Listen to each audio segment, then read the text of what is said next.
नमस्कार दर्शकों, आपका स्वागत है हमारे चैनल उत्सव और कथाएं में। आज हम जानेंगे जगन्नाथ जी की रथ यात्रा के विषय में कुछ रोचक कथाएं। पंचांग के अनुसार आषाढ़ महीने के शुक्ल पक्ष की द्वितीय तिथि से जगन्नाथ रथ यात्रा निकाली जाती है और पूरे 10 दिन तक ये उत्सव बड़े ही धूमधाम के साथ मनाया जाता है।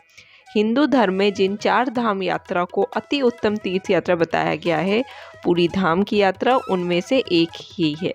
पुरी में 12 महत्वपूर्ण त्यौहार मनाए जाते हैं, उनमें से सबसे महत्वपूर्ण त्यौहार रथ यात्रा है। इसे अंतर्राष्ट्रीय ख्याति भी प्राप्त है। रथ यात्रा में सबसे आगे लाल ध्वज रथ पर बलराम, उनके पीछे पद्मा ध्वज रथ पर माता सुभद्रा और अंत में गरुण ध्वज या नंदी घोष रथ पर श्री कृष्ण जगन्नाथ जी पीछे पीछे चलते हैं। इस दिन विशेष रूप से श्रीफल, लाई, गजा मूंग और मालपुए का महाप्रसाद चढ़ाया जाता है। जगन्नाथ रथ यात्रा क्यों निकाली जाती है, इसे लेकर कई मान्यताएं जुड़ी हुई हैं। इससे जुड़ी एक मान्यता के अनुसार जगन्नाथ रथ यात्रा के दौरान रथ पर सवार होकर भगवान जगन्नाथ मौसी के घर गुडीचा जाते हैं। गुडीचा मंदिर को भगवान जगन्नाथ की मौसी का घर माना गया है। यहाँ भगवान जगन्नाथ अपनी बहन सुभद्रा और भाई बलभद्र के साथ जाते हैं और पूरे 1 हफ्ते तक ठहरते हैं। यहाँ उनका खूब आदर सत्कार होता है और मौसी से लाड दुलार भी मिलता है।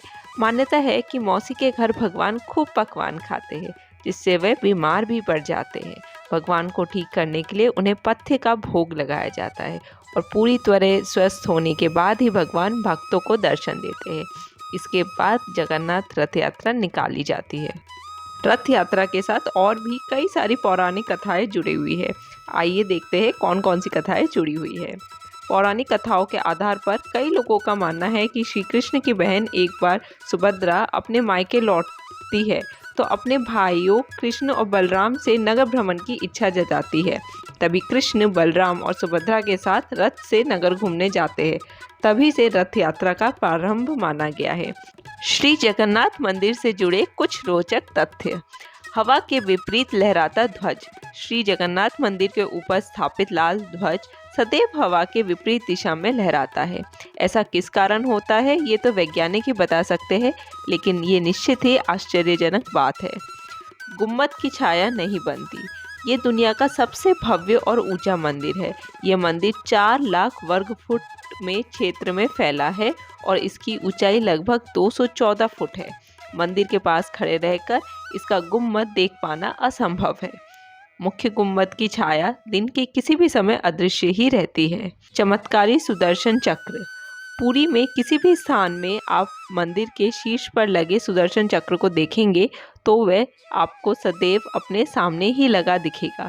इसे नील चक्र भी कहते हैं। यह अष्ट धातु से निर्मित है और अति पावन और पवित्र माना जाता है। गुम्बद के ऊपर नहीं उड़ते पक्षी।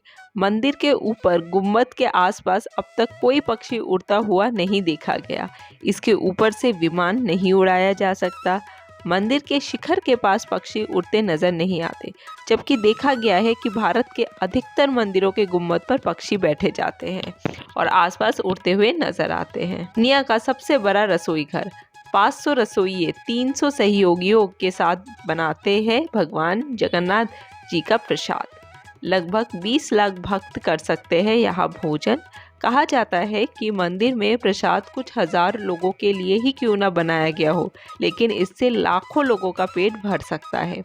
मंदिर के अंदर पकाने के लिए भोजन की मात्रा पूरे वर्ष के लिए रहती है।